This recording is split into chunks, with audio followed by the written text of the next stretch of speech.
I was talking to a woman in Manhattan a few months ago, and I asked her the question, who do you think Jesus is and why? And she very confidently answered, honey, you got the wrong person.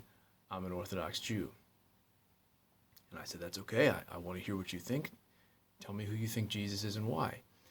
And she basically said that she's Jewish, and Jewish people don't believe in Jesus, and so she doesn't believe in Jesus.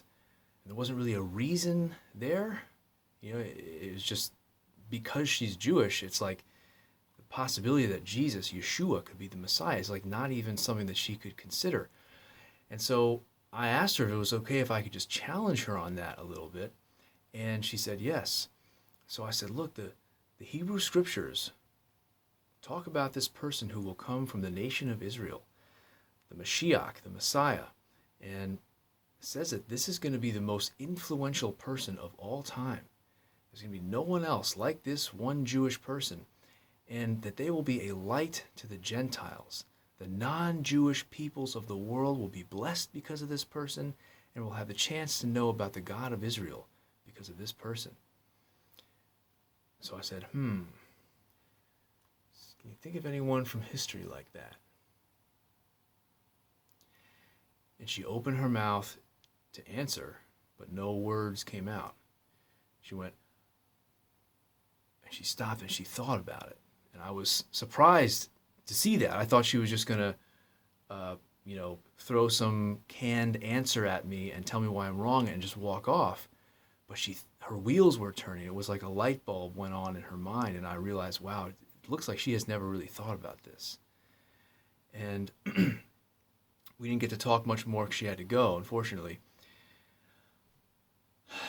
There are a lot of professing Christians in the Bible Belt who just believe in Jesus because it's what mom and dad believe. That's what we believe down here. That's what the pastor said, and they haven't really thought it through. Are there good reasons to think this is true?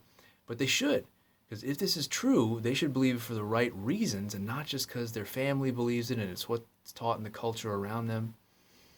Well, I think a lot of the Jewish people that I talk to are a lot like that, only they don't believe in Jesus.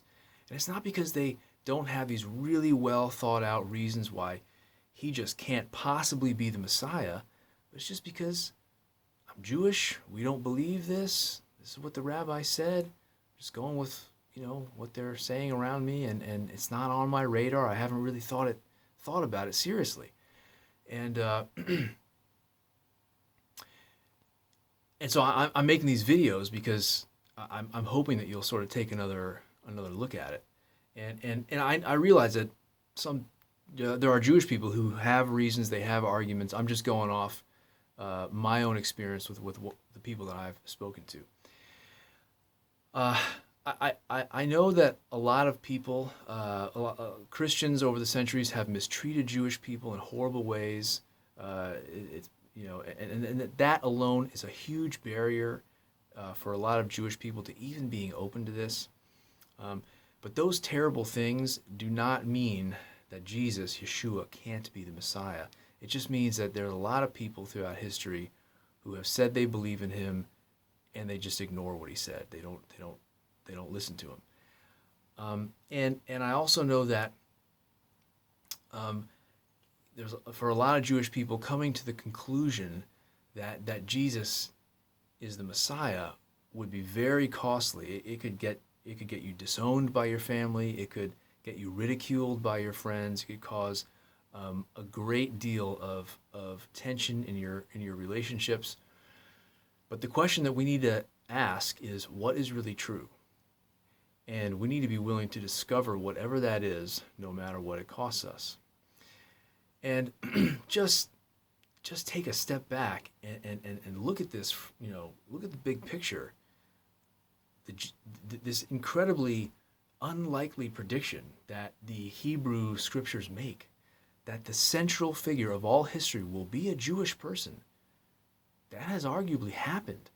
And so wouldn't it make sense to, at some point, just take a really close look at this person and try to be objective and to see it from a different angle, and just be open to the possibility that maybe this man could be the one that the prophets said would come.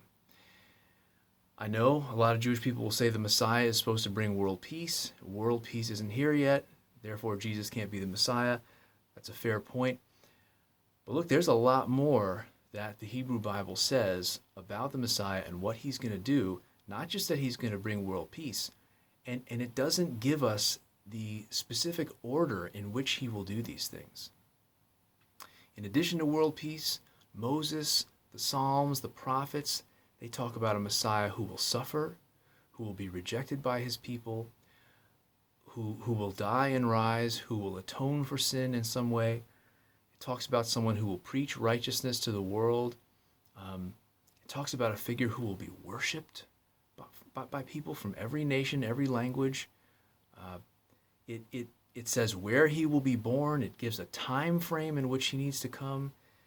It says he's going to come humble, riding a donkey, and it also says he's going to reign over the earth. And it's not crystal clear exactly how it's all going to unfold.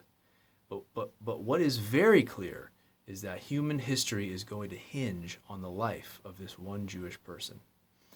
So if there are any Jewish people watching this, I'm going to make a few short videos over the coming weeks, Lord willing, just throw a few things out there that I hope you'll consider. And no reason why you should take me really seriously, but I hope you'll hear me out anyway. And I'm going to keep the videos short. If you want to talk about it, have some friendly debate even, or if you just want to shoot me a message and tell me why you think I'm wrong, then I would love to hear what you think. And I'll upload the next one soon, and I hope you'll take a look. And thank you so much for your time, and God bless you.